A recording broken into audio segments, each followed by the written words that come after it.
படத்துக்கு முன்ன விஎஃப்எக்ஸ் ஷாட்ஸுக்கு முன்னாடியே அவர் விஷுவல்ஸ் இப்படிதான் வரணும் ரஃபா அவர் கற்றுக் கொடுத்தாரு. ஸோ அதை வச்சு நாங்கள் ஃபைன் டியூன் பண்ணி ஒர்க் பண்ணோம். படம் 23ஆம் தேதி ரிலீஸ் ஆகுது. எல்லாரும் தியேட்டரில் போய் பார்த்து சப்போர்ட் பண்ணுங்க. தேங்க்யூ. நன்றி. அடுத்ததாக கார்த்திக் வில்லியம்ஸ். எல்லாருக்கும் வணக்கங்க. என் பேர் கார்த்திக் பிரசன்னா. வில்லியம்ன்ற ஒரு கேரக்டர் நடிச்சிருக்கேன். அதான் என்ன எப்படி சொல்றாரு. இந்த வாய்ப்பு கொடுத்ததுக்கு முதல் நன்றி ஜானண்ணா. ஏன்னா எனக்கு ஒரு பெரிய எக்ஸ்பீரியன்ஸ் இந்த படம். ஒரு 100 நாள் போய் ஒரு ஆக்டிங் ஒர்க் ஷாப் போற மாதிரி எனக்கு ஒரு பெரிய எக்ஸ்பீரியன்ஸ் இருந்துச்சு இந்த படத்துல. அதுக்கு ரொம்ப நன்றி. அப்புறம் சக்தி சாருக்கு மிகப்பெரிய நன்றி. ஏன்னா எங்க போனாலும் சார் வந்து படத்தை பத்தி பெரிய பெரிய ஆளுங்க கிட்ட எல்லாம் வந்து எங்க படத்தை பத்தி நிறைய பேசியிருக்காரு. ஒரு சில இடத்துல எனக்கு அதை கேள்விப்பட்டேன். ஒரு சின்ன படத்துக்கு ஒரு புது ஆக்டர்ஸ் நடிக்கிற படத்துக்கு இந்த அளவு ஒருத்தவங்க சப்போர்ட் பண்றாங்கன்னா அவருக்கு சினிமா மேல இருக்கிற லவ் வந்து இதுல தெரியுது. ரொம்ப நன்றி சார். அப்புறம் வசந்தனா, அவரு டிஓபி மட்டும் இல்ல, அவரு நிறைய விஷயம் சொல்லி கொடுத்துருக்காரு ஆன் செட்ல. எல்லாமே இந்த படத்துல ஒர்க் பண்ணது மிகப்பெரிய ஒரு எக்ஸ்பீரியன்ஸ். எல்லாருக்குமே ரொம்ப நன்றி டீம். தேங்க்யூ. நன்றி வில்லியம்ஸ். இது சின்ன படம் பெரிய படம்ன்றதுலாம் சினிமால கிடையாது. சக்தி பிலிம் ஃபேக்டரி வந்து யாத்திசை படம் வந்து அது ப்ரொமோட் பண்ணதால பெரியதாச்சு. நட்சத்திர ஹோட்டல்ல பூஜை போடுறதுனாலையும் ஸ்டூடியோல பிரஸ் மீட் வைக்கிறதுனாலையும் பெரிய படம் கிடையாது. படம் கண்டென்ட் நல்லா இருந்தா மட்டும்தான் போகும் படம். அடுத்ததாக நடன இயக்குனர் சாய் சிரீஷ் அவர்கள்.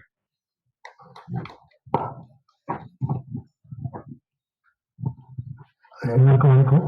என் பேர் வந்து ஸ்ரீகிருஷ். நன்றி. ஸ்ரீகிருஷ் பைரி. இது ஒரு உங்களை மரியாதையுடன் ஸ்ரீ கிருஷ் அவர்களை அழைக்கிறேன். நேம் ரீச் ஆகணும்ல சார். இந்த படம் பைரி வந்து ஜானண்ணா வந்து இந்த நாயக்கர் பண்ணும்போதே ஒரு ஷார்ட் ஃபிலிம் எடுத்திருந்தாங்க. அதுக்கப்புறம் இது படம் பண்ணும்போது இந்த மாதிரி சாங் பண்ணணும்னு சொல்லிட்டு கூப்பிட்டாங்க. போனப்புறம் ஷார்ட் ஃபிலிம் பண்ணும்போது இருந்த ஜானண்ணா வேற, படம் பண்ணும்போது இருந்த ஜானண்ணா வேற. அது எப்படின்னா டோட்டலாக வேற. இப்போ நீங்கள் பார்க்குறீங்கல்ல, இப்போ படத்தில் ட்ரெய்லர் பார்த்தீங்க, எல்லாம் பார்த்தீங்க, எல்லாமே நல்லா இருக்கு. சினிமாட்டோகிராஃபி நல்லா இருக்கு, ஆக்டிங் நல்லா இருக்கு, சாங்ஸ் நல்லா இருக்கு. எல்லாமே எல்லாத்துக்குமே ஃபர்ஸ்ட் காரணம் ஜானண்ணா. அதுக்கப்புறம் மற்றவங்களோட உழைப்பு. ஏன்னா எல்லாருமே எல்லா இடத்துலையும் நல்லா ஒர்க் பண்றவங்க தான். பட் கரெக்டான கேப்டன் இருந்தா எல்லா ஒர்க்கும் சூப்பராக வரும். இந்த படத்துக்கு கேப்டன்னா ஜான் கேரி. ஏன்னா அவரு எப்பவுமே ஒரு அளவு வச்சிருப்பாரு. அது பண்ணாத, அவ்வளோ தூரம் கம் பண்ணுவாரு. சரி, ஓகே, வேற ஏதாவது சொல்றோமா? இல்ல அவளுக்கு இல்லை, வேற ஏதாவது சொல்றேன். இந்த மாதிரி ஆப்ஷன்ஸ் கேட்டு என்கிட்ட மட்டும் இல்லை, எல்லா டெக்னீஷியன்ஸ் கிட்டையும் ஆப்ஷன்ஸ் கேட்டு பெஸ்ட் வாங்கக்கூடிய ஒரு டைரக்டர். அவர் கூட ஒர்க் பண்ணது ரொம்ப சந்தோஷம், ஜான் பதர். அப்புறம் சையத் பதர். அவ்வளோதான், ட்ரெய்லர் பார்த்துட்டீங்க, அதே தெரிஞ்சிருக்கும். அவர் நல்லா பெருசாக ஒர்க் போகிறாரு. இந்த படம் பைரி February 23 ரிலீஸ் ஆகுது. நாங்களாம் ஒரு நியூ டெக்னீஷியன்ஸாக நல்லபடியாக இதில் ஒர்க் பண்ணியிருக்கோம். எல்லாருக்கும் சப்போர்ட் பண்ணுங்கள். கண்டிப்பாக இந்த படத்தை தேட்டரில் எல்லாரும் பாருங்கள். மீடியா நண்பர்கள் எல்லாருமே நல்லபடியாக இதை ப்ரொமோட் பண்ணிங்கன்னா எங்களை எல்லாருக்கும் பெரிய லைஃபாக இருக்கும். தேங்க்யூ. நன்றி. அடுத்ததாக நடிகர் ஆனந்த்.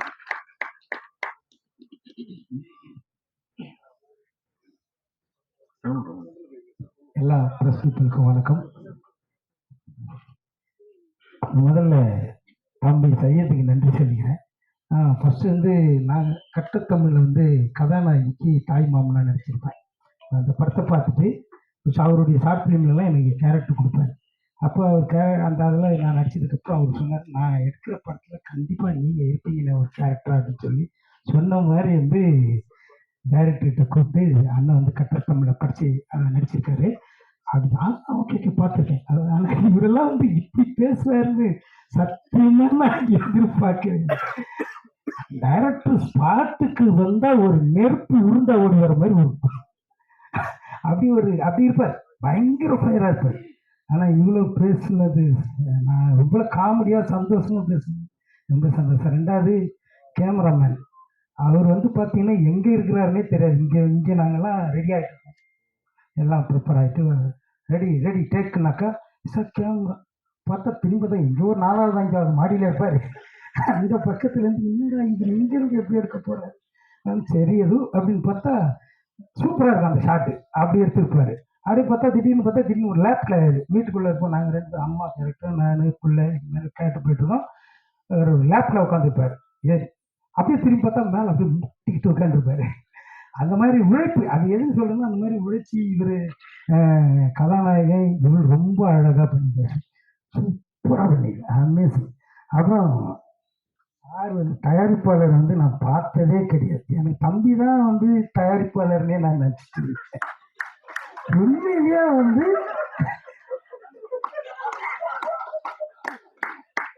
கலகலப்பா ஆகிட்டாங்க. இந்த இந்த மேடை வந்து இப்படி பேசுவாங்களா, இவ்வளோ கலகலப்பா இருக்குமா?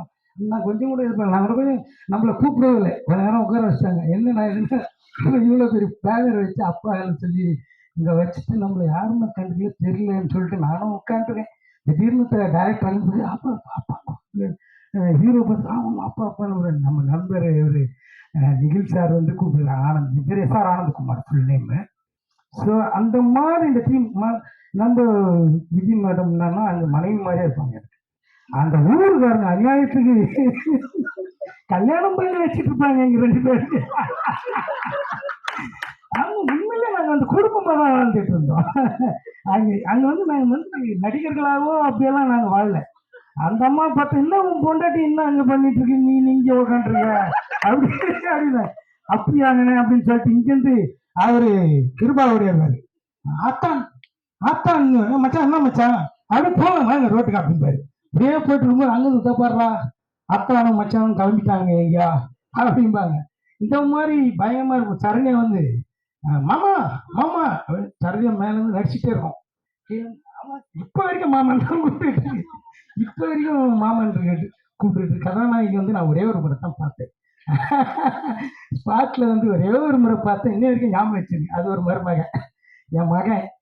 ரொம்ப சந்தோஷமா இருக்கு. இது வரைக்கும் அந்த சாரெல்லாம் நான் பார்த்ததே கிடையாது. சக்தி ஃபிலிம் ஃபேக்டரி வாங்கியிருந்தோம். உண்மையிலே சார் நான் ரொம்ப பெருமைப்பட்டேன்.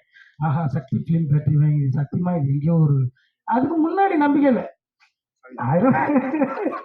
இந்த டைரக்டர் சாரும் கஷ்டப்பட்டாரு, ஹீரோக்கு கஷ்டப்பட்டாரு, என்னடா அந்த படம் எங்கடா இன்னும் அதுவும் நிறைய பிரச்சனைகளை சந்திச்சோம்.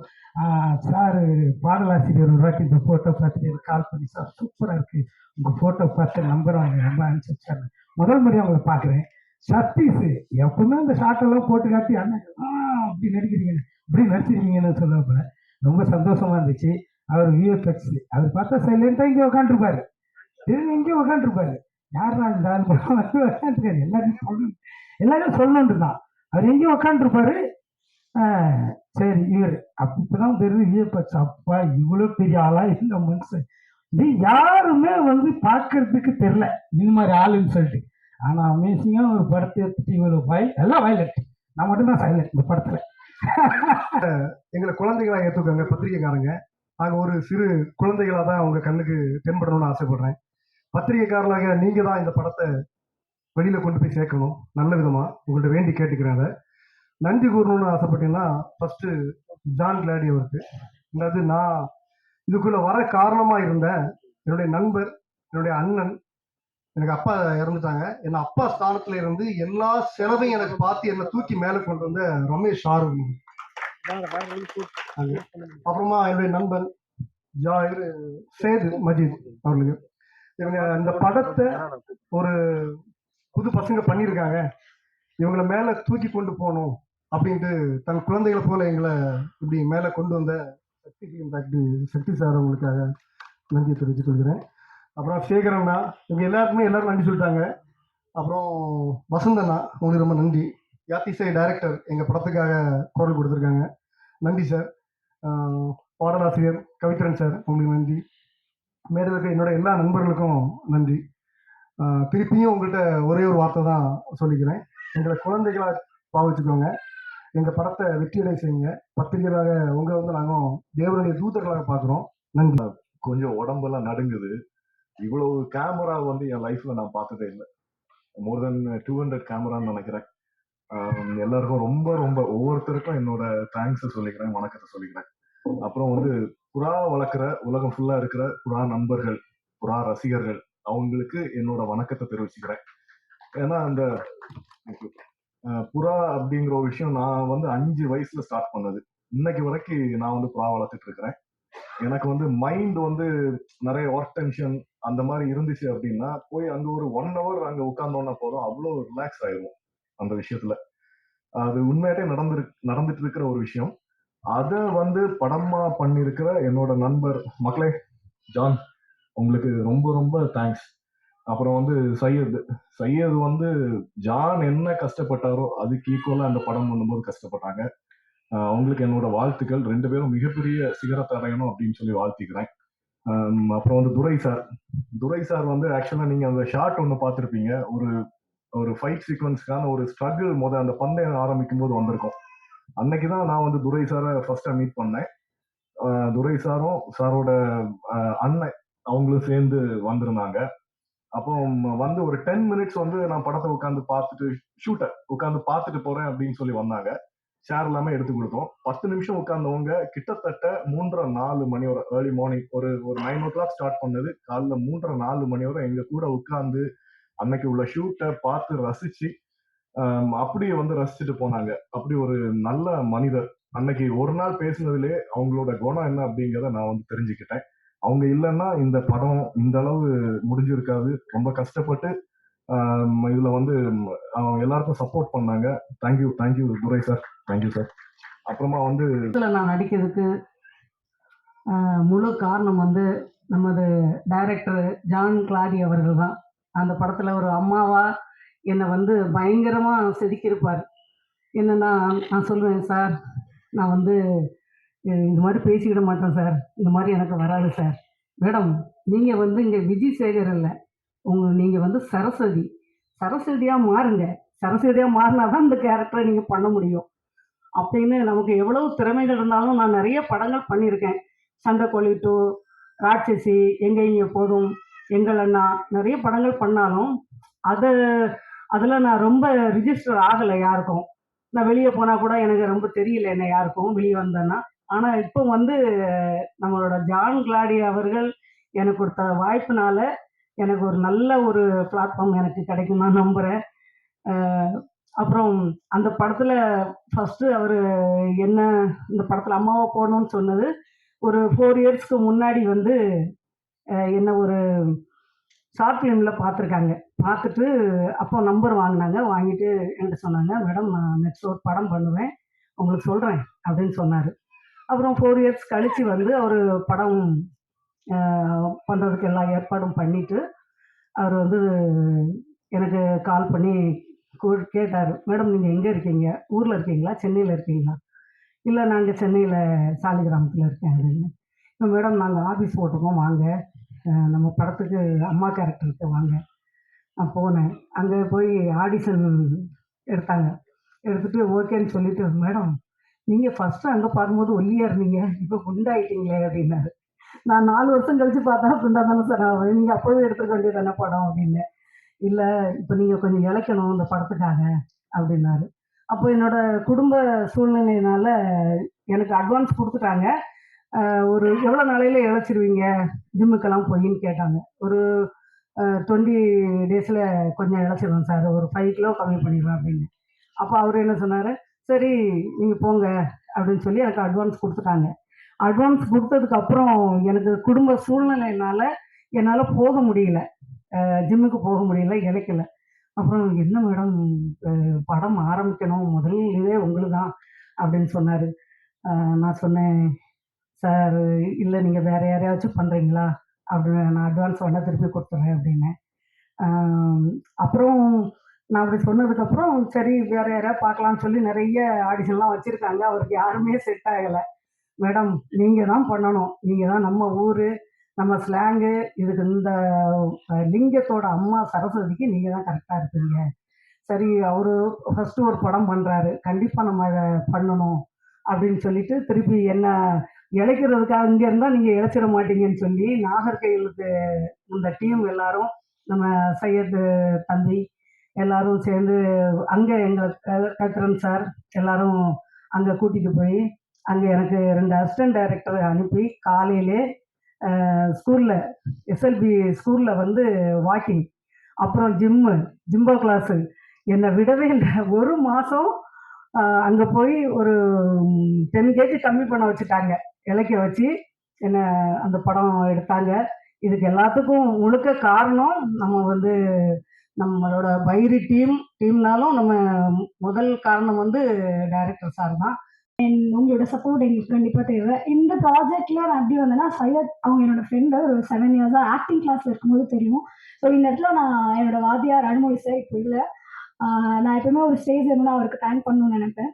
ஸோ அவர் இல்லைன்னா எனக்கு சையத் தெரிஞ்சிருக்காது. ஸோ இந்த ப்ராஜெக்ட்ல இருக்க முடியாது. அண்ட் ஜான் சார் ரொம்ப நன்றி. சித்ராவா இந்த படத்தில் நான் ஒரு ரோல் பண்ணியிருக்கேன். ஸோ அதான் வசந்த் அப்புறம் எங்கள் டீம் எல்லாருக்குமே வந்து தேங்க்ஸ். அண்ட் நான் துரை சார் பார்த்ததே இல்லை. உண்மையாக சொல்லணும்னா வந்து ரொம்ப நாள் நிறைய பேர் இருக்காங்க, சையத் தான் அந்த படத்துல ப்ரொடியூசர் அப்படின்னு சொல்லி கூட என்கிட்ட கேட்டிருக்காங்க. அதுக்கப்புறம் வந்து ஏன்னா ஒரு படம் வந்து ஒரு ஹீரோவா ஸ்டார்ட் பண்றாங்க அப்படின்னா இங்க நிறைய பேர் என்ன யோசிக்கிறாங்கன்னா, அந்த படத்துக்கு அவ்வளவு எஃபோர்ட் போடுறோம்னா ஹீரோ வந்து ப்ரொடியூஸ் பண்ணுவாரு அப்படின்னு நினைச்சிட்டு இருப்பாங்க. அந்த கேள்வி அவங்க முன்னாடியே நிறைய பேர் கேட்டிருக்காங்க. ஆனா துரை சார் வந்து அவ்வளோ அவருக்கு சப்போர்ட் பண்ணி ஒரு ஜாலியா இந்த படத்தை ஒரு ஒரு கம்ப்ளீட் பேக்கேஜா இவ்வளவு தூரம் எடுத்துட்டு வந்ததுக்கு, இந்த ப்ராஜெக்ட் டேக் ஆஃப் ஆனதுக்கு துரை சாருக்கு வந்து நான் எங்க டீமே நான் வந்து தேங்க் பண்ணிக்கணும்னு நினைக்கிறேன். எவ்வளவு கஷ்டம் எது இருந்தாலும் ஜான் அப்புறம் சையத் கவித்ரன் சார்லாம் சொல்லணும்னா நிஜமாவே அவர் வந்து ஒரு எங்க எல்லாரையும் கரெக்டா எப்படி ஹேண்டில் பண்ணோம். அவருக்கு கோவமே வராது. சம்டைம்ஸ் நம்ம கூட ஏதாவது டென்ஷன்ல இருந்துட்டு சார் என்ன கேட்கலாம், சார் என்னமா அப்படிதான் அவங்க. அண்ட் இந்த படம் ஃபுல்லா முடிஞ்ச அப்புறம் தினேஷ் அவரை சொல்லி நான் சைட் கிட்ட சொல்லுவேன், சக்தி சார் கிட்ட போன ஒரு விஷயம். அண்ட் நாங்க எல்லாரும் ஒரு டீமா எஃபர்ட் போட்டிருக்கோம். சார் இன்னைக்கு வந்து சக்தி ஃபிலிம் ஃபேக்டரி ரிலீஸ் பண்றாங்க அப்படின்னா எங்க எல்லாருக்கும் இது வந்து ஒரு பெரிய ஹானரா நான் நிஜமாவே நினைக்கிறேன். ஒரு நல்ல படம் ஒரு நல்ல ப்ரொடக்ஷன்ல ரிலீஸ் ஆகுது, ஒரு பேனர்ல ரிலீஸ் ஆகுது அப்படின்னா அது அதை விட எங்களுக்கு ஒரு ஹாப்பினஸ் இல்லை. ஸோ நிறைய பேர் இந்த படத்துல நடிச்சிருக்கோம். மீன்ஸ் பைரி அண்ட் அந்த புறா டீமே ஒரு காஸ்ட் அண்ட் குரூவா பெருசா இருப்பாங்க. ஸோ அவங்க எல்லாருமே சையத் வந்து அவங்களோட ஃப்ரெண்ட்ஸ், ஸோ யாருமே விட்டுறக்கூடாது அப்படிங்கறத உள்ள எடுத்துட்டு வரும்போது ஜான் சாருமே வந்து எல்லாருக்குமே ஒரு கரெக்டான ஒரு ஸ்கிரீன் ஸ்பேஸ் கொடுத்து ஒரு அவரோட அந்த படத்துல எனக்கு பார்க்கும்போது அமல்ல பார்க்கும்போது அந்த ஊர்லயே பிறந்து வளர்ந்து ஒரு புறாவோட லவ்வரா ஒரு விஷயம் இருக்கப்போ எப்படி அந்த கேரக்டர்ஸ் எல்லாம் பாக்குறப்ப எப்படின்னா அவரு எல்லாத்தையும் அவ்வளவு எஃபர்ட் போட்டிருக்காரு. ஸோ இந்த கம்ப்ளீட் பேக்கேஜ் வந்து 23rd தியேட்டர்ஸ்க்கு வருது. ஸோ பேஷன் மீடியா நீங்க படம் கண்டிப்பா பார்த்துட்டு உங்களுக்கு என்ன மனசு இருக்கோ அதை அப்படியே சந்தோஷமா எழுதுங்க. So we need all support எப்பயுமே. எங்க டீம் எல்லாருக்கும் அகெயின் நான் விஷ் பண்ணிக்கலாம். சக்தி சார் ரொம்ப நன்றி, துரை சார் ரொம்ப ரொம்ப நன்றி. And thank you so much.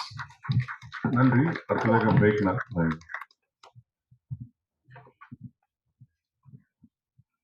First of all இங்கே வந்திருக்கிற பிரசன்ட் மீடியா எல்லாருக்கும் ரொம்ப நன்றி. அண்ட் என்னோட டீம் பைரி மூவி டீம் எல்லாருக்குமே ரொம்ப ரொம்ப thanks. And first of all I would like to thank my director Don Clary அவர்களுக்கும் and cameraman sir and Kavithran sir and Syed இவங்க எல்லாருக்குமே ஃபர்ஸ்ட் ஆஃப் ஆல் தேங்க்ஸ் சொல்லணும். இந்த மூவிக்கு எனக்கு ஃபர்ஸ்ட் ஆப்பர்ச்சுனிட்டி வந்தது, நான் 2 தடவை போயிருந்தேன் இந்த மூவிக்கு ஆடிஷனுக்கு. ஃபர்ஸ்ட் டைம் போயிருந்தப்ப மேபி டைரக்டர் சார் என்ன திங்க் பண்ணாருன்னு தெரியல. மறுபடியும் செகண்ட் டைம் கூப்பிட்டு 2 கேரக்டர், சரண்யா அவங்க கேரக்டரும் என் கேரக்டரும் 2 கேரக்டரும் என்னை நடிக்க வச்சு ஸோ எதுக்கு ஆப்டா இருப்பேன் அப்படின்னு சொல்லிட்டு அவங்க சூஸ் பண்ணி எனக்கு இந்த ஆப்பர்ச்சுனிட்டி கொடுத்துருக்காங்க. அண்ட் இவங்க எல்லாருமே இங்க இருக்கிற எல்லாருமே வந்து ஒரு கேரக்டர் பண்ணிருக்காங்க. பட் இவங்க யாருமே எனக்கு தெரியாது. ஆக்சுவலா மூவில வந்து எங்க காம்பினேஷன் அதிகமா இருக்கவே இருக்காது. எனக்கும் ஹீரோட ஃப்ரெண்ட்ஸுக்கு மட்டும்தான் காம்பினேஷன் அதிகமா இருக்கிறதே. அண்ட் இவங்க எல்லாருமே இவ்வளோ ஜோயலா ஒரு ஃபேமிலியா இருந்து எல்லாரும் பழகும் போது ரொம்ப ரொம்ப ஹாப்பியா இருந்தது. அண்ட் பார்த்த உடனே அம்மா வந்து அவங்க பொண்ணை வந்து ரொம்ப ரிசீவ் பண்ற மாதிரி அந்த மாதிரி எல்லாம் ரிசீவ் பண்ணாங்க. அப்புறம் அப்பா கேரக்டர் ஆகட்டும் எல்லாம் கேரக்டரா இல்லை, எல்லாரும் ஒரு ஃபேமிலியா இருந்து இந்த மூவி கம்ப்ளீட் பண்ணியிருக்கோம். And special thanks to Sakthi sir. And first இம்பார்ட்டண்டா ரொம்ப ரொம்ப தேங்க்ஸ் சொல்லணும்னு நினைக்கிறது வந்து ஏடிஸ் அசிஸ்டன்ட் டைரக்டர்ஸ் எல்லாருக்குமே. பிகாஸ் டைரக்டர்ஸாகட்டும் ஆக்டர்ஸ்க்காகட்டும் 2 பேர்ல வந்து யாருக்கு சண்டை போட்டாலும் பவர் சஃபர் ஆகிற அவங்க தான். ஃபர்ஸ்ட் ஆஃப் ஆல் ஏடிஸ் எல்லாருக்குமே ரொம்ப ரொம்ப தேங்க்ஸ். ரொம்ப பேஷன்ஸா இருந்தீங்க நீங்க. And whole team entire team வந்து I would like to congrats. And இந்த ஸ்டேஜ்ல வந்து இங்க நிக்கிறோம் ரொம்ப சஃபர் பண்ணதுக்கு அப்புறம் எல்லாரும் சொல்றதுதான், ரொம்ப கஷ்டத்துக்கு அப்புறம் தான் மூவி ரிலீஸ் பண்றோம் அப்படி இப்படின்னு சொல்லிட்டு எல்லாரும் சொல்றதுதான், எல்லா மூவிக்கும் சொல்றதுதான். பட் இது மேபி கொஞ்சம் டிஃப்ரெண்டா இருக்கும் அப்படின்னு நான் நினைக்கிறேன். எல்லாரும் சொல்ற மாதிரி இல்லாம பார்த்த எல்லாருக்குமே எங்களோட பழகுன எல்லாருக்குமே கண்டிப்பா தெரியும். And thank you so much. And once again, thank you so much, Nikhil sir. Thank you. Thank you. அடுத்ததாக இபி தினேஷ் அவர்கள்.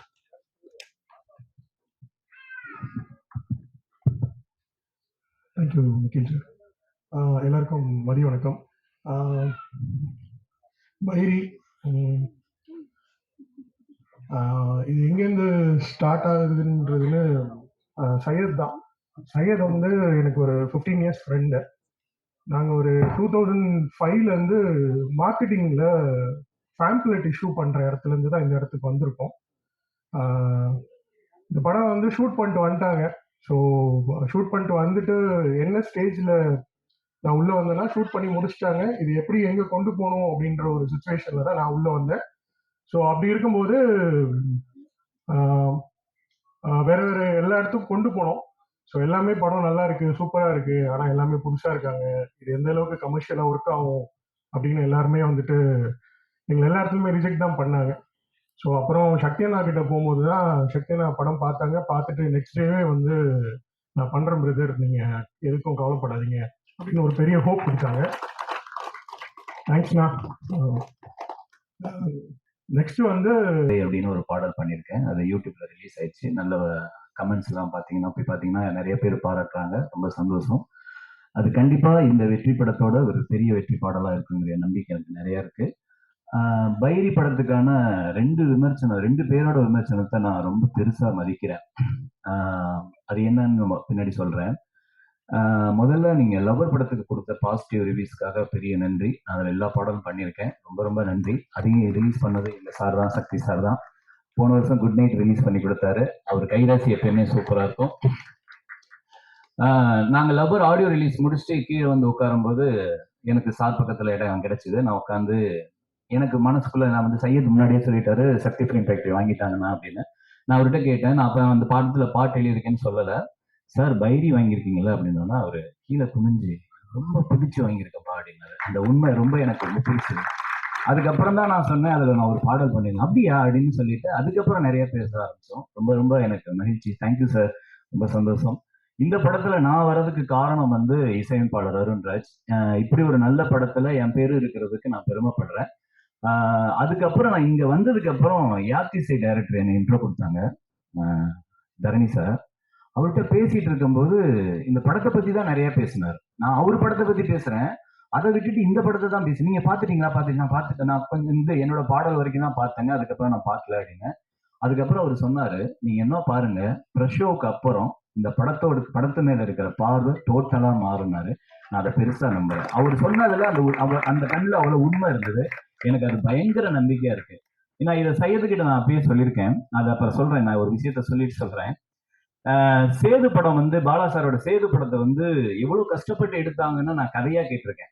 நான் வந்து நிறைய படிச்சிருக்கேன் அவங்கள பத்தி நிறைய. ஏன்னா அவங்களோட ஃபேன். நான் வந்து பாலா சாரோட பெரிய தீவிர ரசிகன். அவங்களோடய நான் வேலை செஞ்சிருக்கேன். தாரத்தப்பட்டில வதன பாடல் நான் தான் எழுதியிருக்கேன். பாலா சார் கொடுத்தாரு அந்த வாய்ப்பை. அதுக்கப்புறம் சசிகுமார் சார் ஆரம்ப காலகட்டத்தில் எனக்கு நிறைய வாய்ப்பு. என்னோட ஈசன் படத்தோட வந்தனம் வந்தன பாடல் மூலியமா என்னோட வாழ்க்கையை தொடங்கி வச்சது சசிகுமார் சார் தான், பெரிய வெற்றி பாடலாசிரியரா. அப்ப அவங்கள பார்த்து நான் அவங்களோடையும் சேர்ந்து ஒர்க் பண்ணும்போது இவங்க எவ்வளவுலாம் கஷ்டப்பட்டிருப்பாங்களே அப்படிங்கிறத என்னால இமேஜின் தான் பண்ண முடியுது. ரியலா என்னால பார்க்க முடியல. ஆனா அந்த ரியலை வந்து நான் இந்த நம்மளுடைய ஜான் மூலியமாவும் சையத் மூலியமாவும் அதை நான் நேர்ல பார்த்தேன். எப்படின்னா சையத் கிட்ட கால் பண்ணும்போதெல்லாம் இந்த படம் எப்பங்க ரிலீஸ் ஆகுதுன்னு கேட்கும்போது ஒவ்வொரு ஸ்டோரி சொல்லுவாரு. அதே மாதிரி இசையமைப்பாளர் அருண்ராஜத்தையும் ரொம்ப அக்கறையா கேட்கும்போது இல்ல பிறகு வந்துரும் பாரு, அவ்வளவு போராடி பண்ணியிருக்காங்க. ஆனா சிறப்பா பண்ணியிருக்காங்க. கண்டிப்பா நான் பெருசா நம்பிக்கை இருக்கு. இந்த படத்துல வந்து நான் ஒரு பாட்டு நீ பார்க்கும் பார்வை எழுதி முடிச்சோன்னே இயக்குனரை போய் பாக்குறேன். இயக்குனர் வந்து பாக்குறாரு. இசையமைப்பாளர் சொன்னது வந்து 2 கரெக்ஷன் தான் வந்துருங்க பிரதர்னாரு. நான் போனதோடனே நான் 2 கரெக்ஷன் தானே ஈஸியா பண்ணிடலாம் அப்படின்னு சொல்லிட்டு போனா நம்ம இயக்குனர் ஆரம்பிச்சாரு, 2 வரி தாங்க எனக்கு பிடிச்சிருக்குன்னாரு. எனக்கு நான் யாரு கூடயும் இது வரைக்கும் சண்டை போட்டது இல்லை. ஆனா முதல் முறை என்னையே சண்டை போட்டு வச்சுட்டாரு தலைவர். அது எனக்கு அப்புறம் தான் ஸ்டேஜில் சொல்லும்போது, ஓ தலைவன் என் கூட மட்டும் இல்லை எல்லாரும் கூடயும் தான் நடிக்குது அப்படின்னு சொல்லிட்டு. ஆனா அது வந்து அவர் என்னன்னா ரொம்ப எதிர்பார்த்திருக்காரு. அது இன்னும் வேற ஏதோ எதிர்பார்த்திருக்காரு. நான் என்ன சொன்னேன், தலைவா ஒன்னும் வேணாம், உங்களுக்கு வேணாம் எனக்கு வேணாம், விஷுவல்ல போட்டு பார்க்கலாம், செட் ஆச்சா வச்சுக்கலாம், இல்லைன்னா டோட்டலா மாத்துறேன் நான் கேரண்டி அப்படின்னு. விஷுவல்ல போட்டு பார்த்தோம்னா அப்படியே நான் கூட விஷுவல் பார்த்து எழுதல, அப்படியே பக்காவா உட்கார்ந்து இருந்தது. சைலண்ட் ஆயிட்டு சாரிங்க அப்படின்னாரு. உடனே அதெல்லாம் கேட்டுருவாரு. எனக்கு ரொம்ப மகிழ்ச்சி. கண்டிப்பா இவர் ஒரு சிறந்த இயக்குனராகவும் வரப்போறாரு, அதையும் தாண்டி ஒரு சிறந்த நடிகராகவும் வரப்போறாரு. நான் இதை இப்ப அப்ப இருந்து சொல்லிக்கிட்டே இருக்கேன்.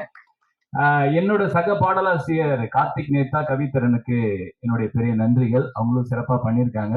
முக்கியமா ஒரு விஷயம் சொல்லுவோம் சையத் ப்ரோ இதை முடிச்சுட்டு பாட்டு ரெக்கார்டிங் முடிச்சுட்டு விடிய காலில் 3 மணி ஆயிடுச்சு. அப்ப என்கிட்ட ஆனா எவ்வளவு பேமெண்ட்னா அப்படின்னாரு. கொடுங்க ஒரு 10 லட்ச ரூபா கொடுங்க அப்படின்னு சிரிச்சுக்கிட்டே இருந்தாரு. பிரதர், நான் சொல்றேன், இந்த படத்தோட வெற்றி தான் என்னோட சம்பளம். கண்டிப்பா இது பெரிய வெற்றியா அமையும். இந்த வெற்றியை நான் பெரிய சம்பளமா எடுத்துக்கிறேன். நன்றி அப்படின்னு ஊடக நண்பர்கள் கண்டிப்பா அந்த படத்தை பார்த்துட்டு நல்லா எழுதுவீங்க நம்பிக்கை இருக்கு. ரொம்ப நன்றி, ரொம்ப நன்றி. வணக்கம். இங்க வந்திருக்க பத்திரிகை ஊடக நண்பர்கள் அனைவருக்கும் வணக்கம். பைரி எனக்கு எப்படி அறிமுகமாச்சு அப்படின்னா, சக்தி அண்ணா மூலியமா தான் அறிமுகமாச்சு. கிட்டத்தட்ட ஒரு 8 மாசத்துக்கு முன்னாடி பைரின்னு நான் ஒரு படம் பார்த்தேன். 8-10 மாசம் இருக்கும். பைரின்னு ஒரு படம் பார்த்தேன். அது போஸ்ட் ப்ரொடக்ஷன் போயிட்டு இருக்கு. அந்த படம் வந்துச்சு அப்படின்னா ஒரு மிகப்பெரிய அதிர்வே இருக்கும் அப்படின்ற அளவுல சொன்னாரு. அது ஒரு வாட்டி சொல்லி விடல. எப்பெல்லாம் நாங்க பாக்குறோமோ, எப்பெல்லாம் நாங்க பேசுறோமோ, அப்பெல்லாம் பைரியை பத்தி ஒரு பேச்சு இருந்துட்டே இருக்கும். அப்போ இதை எப்படி புரிஞ்சுக்கலாம் அப்படின்னா, சரி பைரியில வேலை பார்த்தவங்க எல்லாம் புது டீம், சின்ன பசங்க, அப்படி இல்லைன்னா சக்தி அண்ணாவோட நண்பர்களா இருக்கலாமா அப்படிலாம் இருந்தா ஏதோ ஒரு வாட்டி பேசலாம், 2 வாட்டி பேசலாம். எல்லா வாட்டியுமே என்ன பார்க்கும்போது மற்றவங்கள சினிமா சார்ந்தவங்க, துறை சார்ந்தவங்களை பார்க்கும்போதெல்லாம் பைரி பத்தி பேசுறாரு அப்படின்னா அது முழுக்க அன்பை தாண்டி, அவங்க மேல இருக்கிற நம்பிக்கையை தாண்டி அது கலை சார்ந்த ஒரு பதிவு. பைரி தான் அதை பண்ணியிருக்கு. அந்த அந்த பதிவு தான் அவரை பேச வச்சுக்கிட்டே இருக்கு. அடுத்தடுத்து பைரி எப்படியாவது எடுத்துட்டு போகணும், வெளியில கொண்டு வரணும் அப்படின்றத ரொம்ப ஸ்ட்ராங்கா பேச வச்சதுக்கு காரணம் அந்த படம் தான்.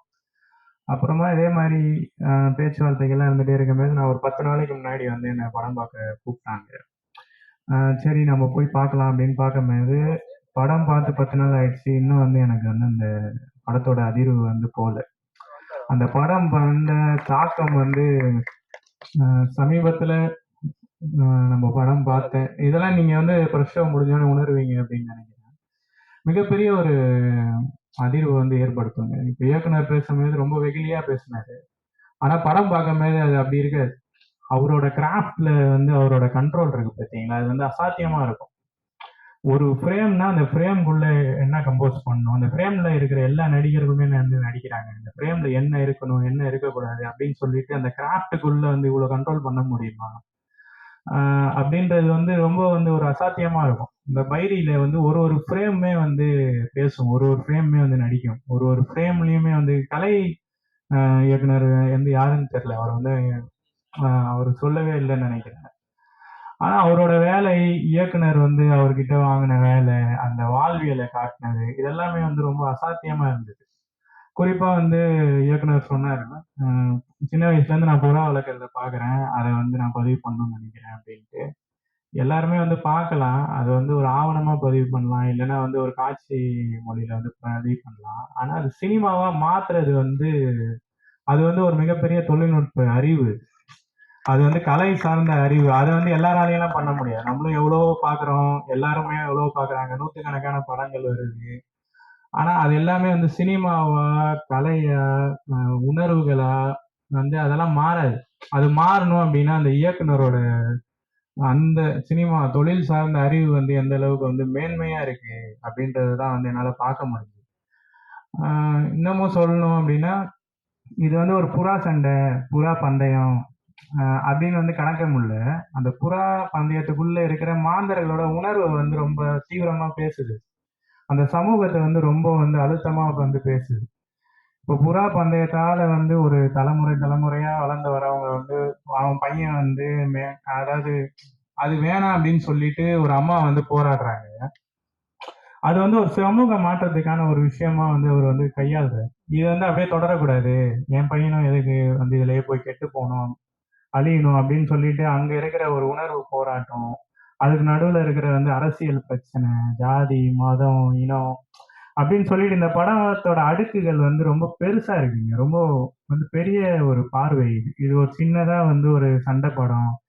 வயலன்ஸ் எல்லா படத்துலயுமே வந்து வயலன்ஸ் இருக்குன்னு வச்சுக்கோங்க. வன்முறைகள் இல்லாத படமே இல்ல இப்போ. ஆனா அதுக்கு எல்லாமே அர்த்தம் கிடையாது. இப்போ வைரி எடுத்துக்கிட்டீங்கன்னா அதுலயும் வெட்டுறான், குத்துறான். ஆனா அது எல்லாத்துக்குமே வந்து காரணம் இருக்கு. காஸ் அண்ட் எஃபெக்ட்னு சொல்லுவாங்க. ஒரு காட்சிக்கும் இன்னொரு காட்சிக்கும் வந்து அப்படியே தொடர்பு இருக்கு. இவன் ஏன் வெட்டான், இந்த கேரக்டர் தான் இப்படி ரியாக்ட் ஆகுது, இந்த கேரக்டர் ஏன் இப்படி நடிக்குது அப்படின்னு சொல்லிட்டு அந்த கடமை வந்து பேசுது.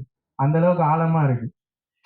இன்னமும் சொல்லணும் அப்படின்னா, கொஞ்சம் வருஷத்துக்கு முன்னாடி வந்து புதுப்பேட்டைன்னு ஒரு படம் வந்தது. சென்னையை பொறுத்தவரை வந்து புதுப்பேட்டை தான் வந்து ஒரு அந்த வாழ்வியலை, அந்த ரவுடிகள் கலாச்சாரத்தை வந்து ரொம்ப தீவிரமா பேசுச்சு அப்படின்னு சொல்லலாம். அப்புறமா வந்து ஆடுகளம்னு ஒன்று வந்தது. அது மாதிரி தென் மாவட்டத்துக்கு வந்து பைரியை வந்து நம்மளால வந்து தவிர்க்கவே முடியாது. இன்னமும் சொல்லணும் அப்படின்னா, புதுப்பேட்டை, ஆடுகளம், சென்னை இது எல்லாத்தையும் கடந்த ஒரு படி மேலதான் வந்து பைரி இருக்கு. ஏன் அப்படின்னு சொல்லணும் அப்படின்னா, புதுப்பேட்டையோ ஆடுகளமோ எடுக்கும்போது பார்த்தீங்கன்னா, அது ஒரு பெரிய தயாரிப்பு, பெரிய இயக்குனர், பெரிய நடிகர்கள். அந்த படத்தை அவங்க ரொம்ப சொகுசா கம்ஃபர்டபுளா ஆயிட்டு பண்றாங்க. பட் இந்த டீம் வந்து அந்த மாதிரியான ஒரு பதிவை முதல் முயற்சியிலே பண்றாங்க. ரொம்ப ஆழமா பண்றாங்க. அந்த வாழ்வியலை வந்து இவ்வளவு ராவா பதிவு பண்றது வந்து ரொம்ப எப்படி சொல்றது, 1000ல ஒரு படம் வரும், 500ல ஒரு படம் வரும், அப்படிதான் வரும். இந்த வருஷத்துல மிகப்பெரிய சம்பவம் வந்து பைரி தான். பைரி நிறைய படம் வரப்போதுன்னு வச்சுக்கோங்களா, நிறைய படங்கள் வரலாம். ஆனா 2024 வந்து பைரி விட்டுட்டு நீங்க வந்து சொல்ல முடியாது. நம்மளால வந்து கண்டிப்பா வந்து பைரியை தவிர்த்துட்டு இந்த வருஷத்தோட படங்களை வந்து நம்மளால பேச முடியாது. பைரி வந்து அதுல கண்டிப்பா இடம் பிடிக்கும். கண்டிப்பா அதே மாதிரி சின்ன படம் பெரிய பசம் அப்படி பேசிட்டே இருந்தாங்க. என்னை பொறுத்தவரை வந்து ஃப்ரெஷ்ஷோ பத்திரிகையாளர்கள் பார்க்கறதுல தான் பார்த்தோன்னே அது சின்ன படமா பெரிய படமான்னு மாறி ட்ரை பண்ணிட்டு இருக்கேன். நிறைய சின்ன சின்ன விஷயங்கள்லாம், சின்ன சின்ன ஷார்ட் ஃபிலிம்ஸ் நாளைக்குள்ளேருந்து பண்ணிட்டு இருக்கோம். நிறைய ஆடியோ லான்ச்சஸ் வந்து நிறைய ஈவெண்ட்ஸ் வந்து நான் ஆடியன்ஸை உட்காந்து நான் பார்த்துருக்கேன். அந்த டைமில் வந்து ஒவ்வொரு ஃபங்க்ஷனுக்கு போகும்போது மனசு ரொம்ப இயங்கும், ரொம்ப வழியாக இருக்கும். ட்ரை பண்ணிகிட்டே இருக்குமே, நமக்கு இன்னும் ஒரு கரெக்டான ஒரு பிளாட்ஃபார்ம் கிடைக்கல, நம்ம இப்போ இந்த ஸ்டேஜுக்கு போவோம் அப்படின்னு சொல்லி ரொம்ப ரொம்ப ஏக்கமாக இருக்கும். ஸோ அந்த ஏக்கம் தீர்ந்த நாள் இன்னைக்கு நான் நம்புகிறேன். ஸோ இந்த நாள் வந்து நான் ஏங்கின அந்த ஒரு நாள், அந்த நாள் வந்து இன்னைக்கு கிடைச்சிருக்குங்கிறதுல ரொம்ப சந்தோஷம். அதுக்கு நான் முதல்ல நன்றி சொல்ல வேண்டியது வந்து என்னோட ப்ரொடியூசர் டிகே சார் தான். ஸோ நிறைய பேர் என்ன ப்ரொடியூசர்னு சொல்லிட்டு இருந்தாங்க. நான் இல்லை, சத்தியமாக நான் ப்ரொடியூசர் இல்லை. ஸோ என்னன்னா, ஏன் எல்லாரும் அப்படி சொல்றாங்க அப்படின்னா, ஸோ இது வந்து நாங்கள் எடுத்துக்கிட்டோம், அந்த பொறுப்பை எடுத்துக்கிட்டோம். ஸோ வந்து சார் வந்து இது வரைக்கும் ஷூட்டிங் வந்ததே கிடையாது. நான் ரொம்ப வம்பு பண்ணி தான் கூப்பிட்டுருந்தேன் நான். சார் நீங்கள் வந்து அவர் அந்தமான் ஆக்சுவலாக நான் ஒரு பிஸ்னஸ் ரீதியாக அவரை மீட் பண்ணியிருந்தேன். அப்போ வந்து முத்து சாருன்னு சொல்லி சாரோட மேனேஜர் ஒருத்தவங்க இருக்காங்க. அதுக்கு அவர்கிட்ட நான் கேட்டேன், சார் வந்து படம் பண்ணுவாரா அப்படின்னு சொல்லி கேட்டேன். நான் கேட்கும்போது முத்து சார் வந்து என்ன சொன்னாரு, சரி இந்த சார்ட்ட கேட்போம் அப்படின்னு சொல்லி சொன்னாரு. அங்க வந்து அதுக்கப்புறம் முத்து சார் வந்து டிகே சார்ட்ட கேட்டாரு, சரி என்னன்னு கேட்போம், விஷயம் என்னன்னு கேட்போம் அப்படின்னு சொல்லி சொன்னாரு. அந்தமான் தான் சார் ஆக்சுவலாக, இங்கே கிடையாது. அப்போ கேட்கும்போது அதுக்கப்புறம் வந்து முத்து சார் வந்து சொல்லி அதுக்கப்புறம் சரி பாப்பான்னு சொல்லும்போது பாலுசாமி சார், அவர் சாரோட அண்ணன் ஆக்சுவலா. ஸோ அவங்க முத்து சாரும் பாலுசாமி சாரும் இல்லைன்னா இந்த படம் வந்து அந்த ஃபர்ஸ்ட் ஸ்டெப்புக்குள்ள என்ட்ரி ஆயிருக்காது. அவங்க தான் அந்த ஹோப் கொடுத்தாங்க, இல்லை நீங்க நம்ம பண்ணலாம் அப்படின்னு சொல்லி ஹோப் கொடுத்தது வந்து முத்து சாரும் பாலு சாரும். ஸோ அதுக்கப்புறம் வந்து டிகே சார் வந்து நானும் ஜான் பிரதர் வந்து ஜானை கூப்பிட்டு போனோம். நாங்கள் ஸோ கூப்பிட்டு போய் இந்த மாதிரி ஒரு படம் சார் அப்படின்னு சொல்லி நாங்கள் பண்ணோம். ரொம்ப சின்ன பட்ஜெட்ல தான் நாங்கள் ஸ்டார்ட் பண்ணோம். இது எங்களுக்கு எவ்வளவு பட்ஜெட் இருந்தா போதும் சார். அது இல்லாமல் இன்னொன்னா, ஒரு 2 ப்ரொடியூசரை வச்சு பண்றதா நாங்கள் பிளான் பண்ணியிருந்தோம். இன்னொரு வந்து ஹரி சார் ஆக்சுவலா, அவர் வந்து நான் ஒரு கன்சல்ல ஒர்க் பண்றேன். அவர் வந்து எனக்கு பெரிய மாரல் சப்போர்ட். அவரும் சேர்ந்து பண்ணலாம் அப்படிங்கிற மாதிரி தான் அந்த படம் ஸ்டார்ட் பண்ணோம் நாங்க. அப்போ வந்து அவரோட சிச்சுவேஷன்ஸ் வந்து அவர் பிசினஸ் லாக் ஆகிட்டதுனால அவரால் திரும்ப உள்ள பண்ண முடியல. சார் வந்து ஃபர்ஸ்ட் அவர் இனிஷியல் எடுத்து ஸ்டார்ட் பண்ணிட்டோம். மிடில் வந்து இந்த படம் வந்து டேக் ஆஃப் ஆகலை. டேக் ஆஃப் ஆகும்போது ரொம்ப எங்களுக்குலாம் பயங்கர வருத்தமா இருந்தது. அப்போ வந்து சார் சொன்னாங்க, சரி ஓகே நானே பார்த்துக்கிறேன் அப்படின்னு சொல்லிட்டு. ஸோ அந்த இடத்துல இருந்து இப்போ வரைக்கும், இதுக்கப்புறம் வரைக்கும் எங்களுக்கு முழு மூச்சா நிற்கக்கூடிய ஒரே ஒரு நல்ல மனிதர். நான் வந்து கடவுள் சில பேரை வந்து நேரம் அனுப்புவாங்க இது பார்த்து கேட்டிருக்கேன். ஸோ எங்களுக்கு இறைவன் அனுப்பிச்ச ஒரு மனித கடவுள் தான் ஆக்சுவலாக அப்படிதான் நான் பார்க்குறேன். நான் அது வந்து ஒரு நெஞ்ச நிற்கிற மாதிரி கூட இருக்கலாம் அவங்க எல்லாத்துக்குமே. அது உண்மை அதுதான். ஏன்னா இங்கே நிறைய பேர் சொல்றாங்க நான் ப்ரொடியூசர் இல்லை, அதுக்கு ஏன் எப்படி நடந்ததுங்கிறதுக்கு வந்து தெரியணும் இல்லையா. ஸோ அதுதான் முதல் காரணம். என்னன்னா அவர் வந்து பணம் கொடுத்துருவாரு. சரி எனக்கு இவ்வளவு வேணும் அப்படின்னு தான் சொல்லுவேன் நான். அவர் சொல்லும் போது முத்து சார்ட்ட இருந்து எனக்கு அடுத்த அக்கௌண்ட்ல இருந்து பேமெண்ட் வந்துடும். ஸோ அந்த பேமெண்ட் எல்லாமே வந்து இது வரைக்கும் என்ன பண்ண, எங்க போச்சு, அது கணக்கு கொடு அப்படின்லாம் இது வரைக்கும் கேட்டதே கிடையாது. அவர் எங்க மேல வச்ச நம்பிக்கை தான் பைரி. ஸோ எங்களை நம்பினாரு. அந்த நம்பிக்கைக்கு உண்மையா வளர்க்கணும்னு நாங்கள் நினைச்சோம். ஸோ ₹1 கூட வீணாக கூட நினைச்சோம். நாங்க எல்லாருமே வந்து ஃப்ரேமுக்கு வெளியில ரொம்ப கஷ்டப்பட்டோம். ஃப்ரேமுக்கு உள்ள வந்து இந்த படம் வந்து பெருசா இருக்கணும். வெளியில என்ன பண்றோம் ஏது பண்றோங்கிறது முக்கியம் இல்லை. நம்ம வந்து ரோட்ல படுத்துக்கலாம், தரல எங்க வேணா நிக்கலாம், என்ன வேணா பண்ணிக்கலாம். அது வந்து ஒன்றும் பெருசு இல்லை.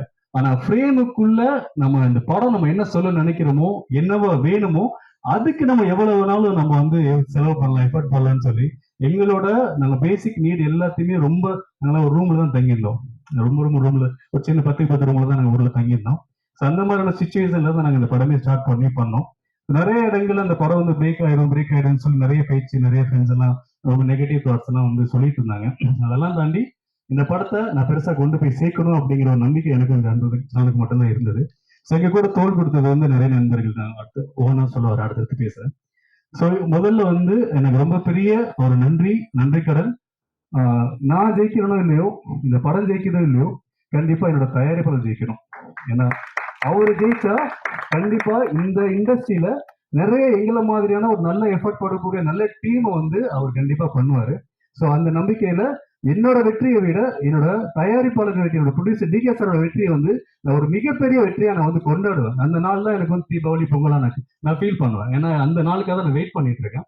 நான் நிறைய பதட்டங்கள், பயங்கள் எல்லாமே உண்டு.